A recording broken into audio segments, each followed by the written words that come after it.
mutum ya gode wa Allah subhanahu wa ta'ala game da dukiyar da ya bashi. A gurare da yawa in Allah zai yi magana akan zakka sai ya ce wa mimma razaqnahum yunfiqun, suna ciyarwa daga abin da muka azurta su da shi. Domin ka gane cewa ita zakka dukiyar Allah subhanahu wa ta'ala ce, mana ita dukiyar da kake da shi gaba ɗaya na Allah ne. Saboda haka in ka ba da zakka ka ba da wani abu ne daga cikin abin da Allah ya azurta ka. Allah yana cewa a cikin suratul hadid, aminu billahi wa rasulihi wa anfiqu mimma ja'alakum mustakhlifina fi.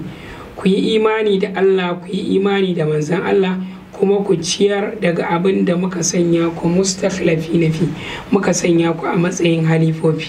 Saboda mutum a cikin dukiya halifa ne, domin idan yau yana kan wannan dukiyar to nan da wasu 'yan shekaru ba shi bane zai mutu wasu su zo. Da haka duk mutumin da yake ba da zakka to yana nuna cewa ya gode wa Allah subhanahu wa ta'ala akan ni'imar da ya yi masa.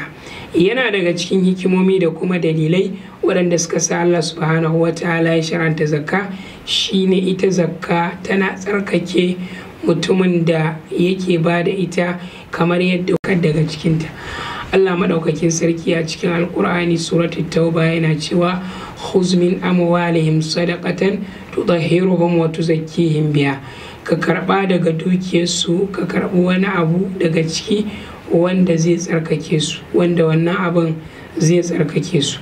Saboda haka duk mutumin da yake ba da zakka saboda Allah subhanahu wa ta'ala to zai zamanto cewa yana tsarkake dukiyarsa. Allah maɗaukakin sarki a cikin alkur'ani yana cewa wa ma anfaqtum min shay'in fa huwa yukhlifu. Duk abin da ya zamanto cewa kun ciyar to Allah maɗaukakin sarki zai mayar da abin da kuka ciyar. Annabi sallallahu alaihi wasallam yana nuna mana muhimmancin ciyarwa da kuma ba da zakka da sadaka, inda yake cewa ma na ƙasa malum min sadaka, dukiya bata taɓa tawaya ba saboda zakkar da ake bayarwa a ciki.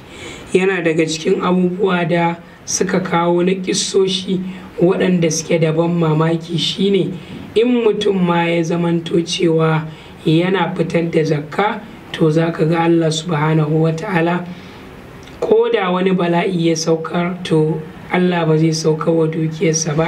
Akwai waɗanda suka rawaito suka kuma hakaito cewa har ma akwai gobara da ta ci wata kasuwa amma ta tsallake wasu rumfuna, ba don komai ba illa saboda suna fitar da haƙƙin Allah subhanahu wa ta'ala. Saboda haka kamar yadda al'allama Abdurrahman bin Nasir Sa'adi yake faɗa, duk mutumin da ya zamanto cewa yana ciyar da dukiyarsa, yana ba da ita yadda ya kamata, yana ba da zakka da haƙoƙin Allah, to Allah subhanahu wa ta'ala zai zuba masa wata irin albarka. Allah subhanahu wa ta'ala zai zuba masa wata albarka wacce ba zai taɓa zaton yawan wannan albarkar ba.